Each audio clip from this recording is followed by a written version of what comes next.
Entonces ahora vamos a hablar sobre hidratos de carbono en el ejercicio y deporte. Los hidratos de carbono son la principal fuente energética en ejercicios de alta intensidad, mayores a 1 a 2 horas, de alta intensidad menores a 1 minuto, en ejercicios de larga duración, como triatlón, ciclismo en ruta, maratón. ¿Por qué? Porque estos ejercicios, además de ser de larga duración, son intensos, y en aquellos ejercicios de tipo intermitentes como básquetbol, rugby, fútbol, ¿ya? Como dije anteriormente, nuestro organismo tiene reservas de glucógeno, donde la mayor parte están a nivel muscular y luego a nivel hepático.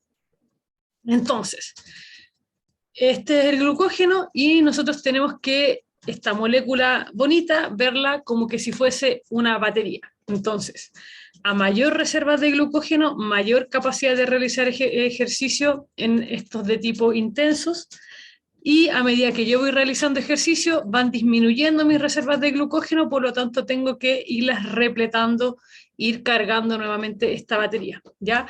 Esto ya sea antes de hacer ejercicio y durante, según el tipo de cierto ejercicio, vamos a ver cuándo tenemos que cargar hidratos de carbono antes de hacer ejercicio y cuándo tenemos que ir reponiendo estas reservas durante el ejercicio. Entonces, dijimos que existen adaptaciones al entrenamiento que aumentan la actividad enzimática oxidativa. Ya recuerden que aquí estaba el desplazamiento de la curva del umbral de lactato, y estos cambios en el umbral de lactato provocan que exista menor dependencia a los hidratos de carbono durante el ejercicio y por lo tanto mayor almacenamiento de glucógeno muscular, o que este glucógeno muscular se conserve de forma más adecuada y se utilice en mayores intensidades del ejercicio. En cuanto a los requerimientos de hidratos de carbono, aquí están los requerimientos crónicos. ¿Qué quiere decir esto? Los requerimientos durante periodos de entrenamiento a largo plazo, eso quiere decir crónicos. ¿Cuál es el objetivo de ingerir hidratos de carbono? Es para recuperar los depósitos y para tener el combustible diario en nuestro entrenamiento o en el ejercicio o deporte que hagamos. Para ejercicios de baja intensidad o para disminución del porcentaje de grasa, en general se manejan rangos de entre 3 a 5 gramos por kilogramo de peso al día, ¿ya? Estos requerimientos son diarios. En ejercicios de moderada intensidad, entre 5 a 7 gramos, de alta intensidad o para aumento de peso corporal, entre 7 a 12, y en ejercicios de extrema intensidad tipo Tour de Francia, Ironman, Ultra Ironman, Maratón, los rangos varían entre 10 a 12 gramos por kilogramo de peso al día. En cuanto a la ingesta de hidratos de carbono, lo más importante es mantener los depósitos adecuados durante la competencia. Generalmente se hace carga de hidratos de carbono, que estos pueden ser al menos 2 días antes de la competencia. Igual va a depender del tipo de competencia que se tenga. Por ejemplo, en un Tour de Francia, en una triatlón, probablemente la carga sea más de 2 días previos, 3 días, 4 días, incluso hasta una semana. Es importante también determinar el momento y el volumen de las bebidas carbonatadas, tipo Gatorade, Powerade, Suco-Go, que son las que aportan hidratos de carbono y que nos van a ayudar a reponer estas reservas durante la competencia. Y además es importante tener una adecuada ingesta posterior al ejercicio, porque como estas reservas se fueron disminuyendo, es importante reponerlas, sobre todo en aquellos casos en que se compite más de una vez. Hay rondas o hay clasificación y luego finales.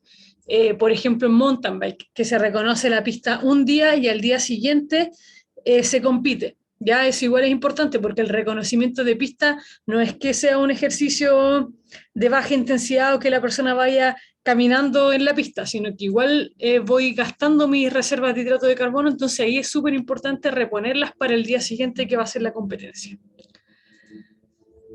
Y lo que les contaba antes, que cada sesión de entrenamiento, sesión de ejercicio va disminuyendo mis reservas de glucógeno, por eso es importante irlas reponiendo a través de la alimentación. Entonces, durante la competencia, el objetivo es mantener o mejorar la disponibilidad de las fuentes de hidratos de carbono. Idealmente estos sean simples, de fácil transporte y consumo. Por ejemplo, no voy a llevar un plato de tallarines durante una maratón para reponer hidratos de carbono, entonces que utilizo bebidas isotónicas tipo Gatorade, Powerade, geles, ¿ya? Algunas barritas, en general no muchas barritas, pero sí geles, Gatorade, Powerade, plátano, ¿ya? Importante que esto tenga un bajo aporte de fibra, ¿por qué? Porque la fibra fermenta en nuestro intestino y puede provocar ciertos malestares. Posterior al ejercicio es esencial para la óptima recuperación de las reservas. En ocasiones el rendimiento del deportista depende de la capacidad para recuperarse entre una sesión y otra. Ya esto sea, si es que hay un entrenamiento en doble jornada, por ejemplo, es importante reponer estas reservas para rendir de forma adecuada en la segunda sesión de entrenamiento. Se recomienda una ingesta temprana, ya que la depleción del glucógeno produce un aumento de la actividad de la glucógeno sintasa, y además el ejercicio aumenta la permeabilidad de la membrana muscular y provoca una mayor sensibilidad a la insulina. ¿Quiere decir esto? Que si hago ejercicio y pasó media hora, una hora y no repuse los hidratos de carbono, entonces ya es demasiado tarde. No, quiere decir que las primeras horas va a ser más eficiente, pero eso no quita que 1, 2, 3 horas incluso después pueda reponer estos hidratos de carbono si es que no lo pudo hacer de forma temprana. Entonces, ingesta antes, durante y post competencia. Si la competencia es mayor a 90 minutos o intermitente, tipo básquetbol, fútbol, hockey césped, tipo maratón, media maratón, triatlón, ciclismo en ruta, ese tipo de eventos, entonces debo aumentar las reservas de glucógeno desde la semana previa o 2 días, un día previo. Y eso va a depender de qué tipo de competencia es, qué tipo de disciplina, qué nivel de competencia es, ya porque si tengo la final de una liga, no es lo mismo que tenga la final del campeonato nacional de básquetbol, por ejemplo, ¿ya? Y se aumenta progresivamente hasta llegar a un máximo de 10 a 12 gramos por kilogramo de peso al día. Y al límite superior siempre se utilizan los ejercicios de los deportes de endurance, triatlón, ciclismo, ultramaratón, ya los límites inferiores en deporte de tipo intermitente. Luego, el antes, que sería la semana previa, viene el antes, horas antes.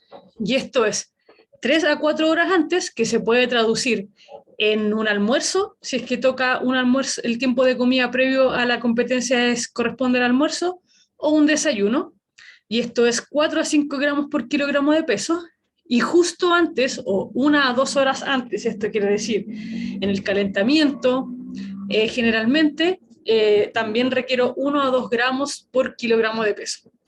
Ya, igual esto va a depender del tipo de ejercicio, qué tan intenso va a ser, qué tan exigente, y de la tolerancia también del o la deportista. Durante es importante mantener el aporte energético y las reservas. Por lo tanto, en ejercicios menores a 45 minutos no se requiere. Es decir, si voy a hacer una clase de entrenamiento funcional, si voy a hacer una clase de zumba o si voy a correr 30 minutos, no necesito reponer reservas. Solo se requiere mayor a 45 minutos, por lo tanto, no se recomienda, por ejemplo, cuando se va a jugar una pichanga a una liga, que el partido dura 45 minutos a 1 hora y no es tan intenso, no se requiere. En ejercicios de 45 a 75 minutos sostenidos de alta intensidad, se requieren solo pequeñas cantidades, generalmente se utilizan enjuagues bucales.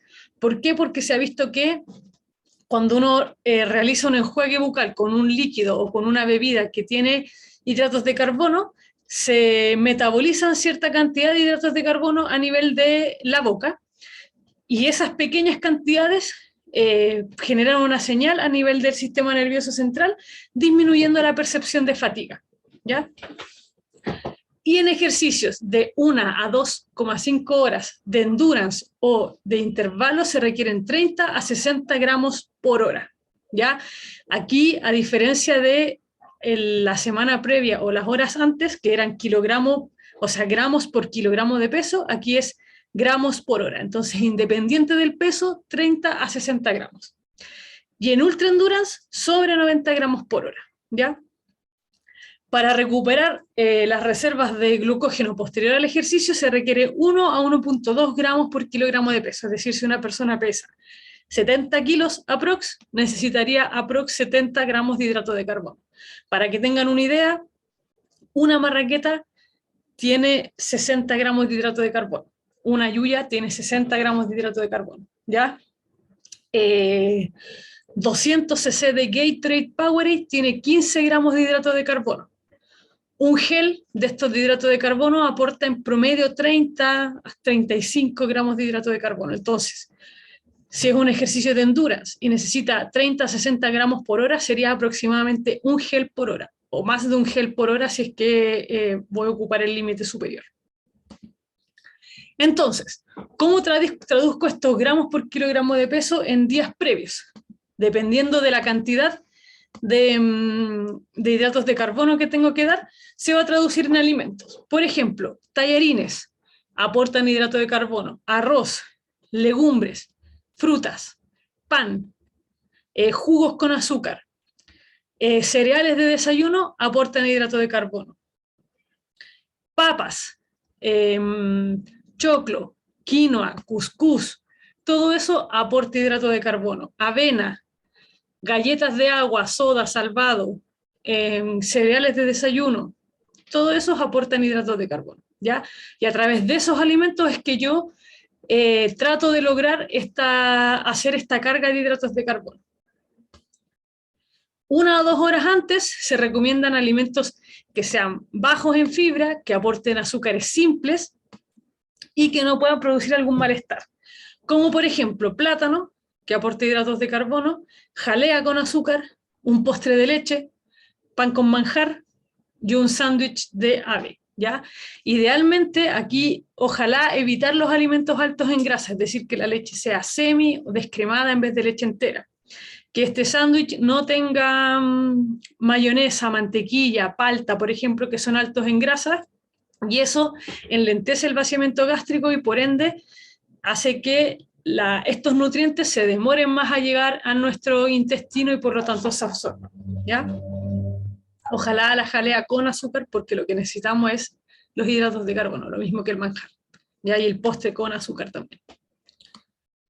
Menos de 1 hora antes, y aquí no se utilizan casi alimentos, sino que se utilizan estos bebidas deportivas, geles deportivos, Powerade, Gatorade, Suco Go, cualquiera de ellos, y estos geles, que aquí hay un ejemplo, pero puede ser cualquier gel que son aportadores de hidrato de carbono. ¿Ya? ¿Por qué? Porque es fácil ingerir, no existe riesgo de aspiración, por ejemplo, si tengo que masticar una barrita o si tengo que masticar algo y estoy realizando ejercicio intenso, él o la deportista puede aspirar y ahogarse.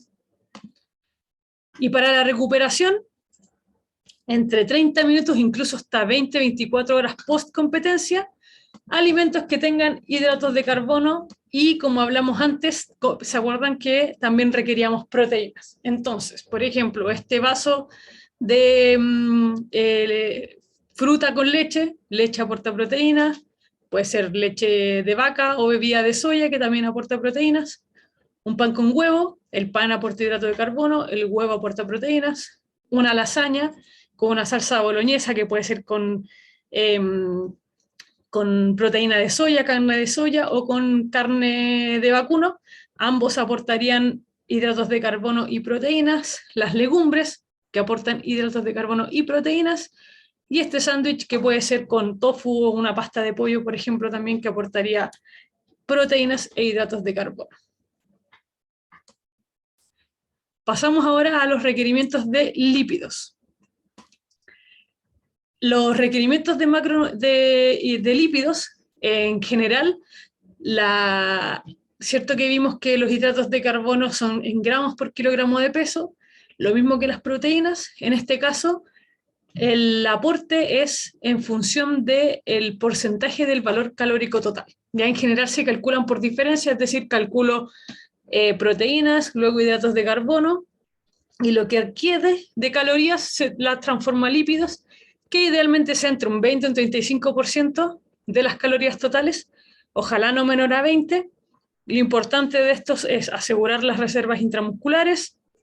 Aparte son vehículos o transporte de vitaminas liposolubles, no hidrosolubles como dice ahí, liposolubles, por lo tanto, si es que mi ingesta de lípidos es muy baja, también va a ser baja mi ingesta de vitaminas liposolubles. Importante asegurar la calidad, ingesta de ácidos grasos esenciales por sobre los ácidos grasos saturados. ¿Cuáles son los ácidos grasos esenciales? Omegas, por ejemplo.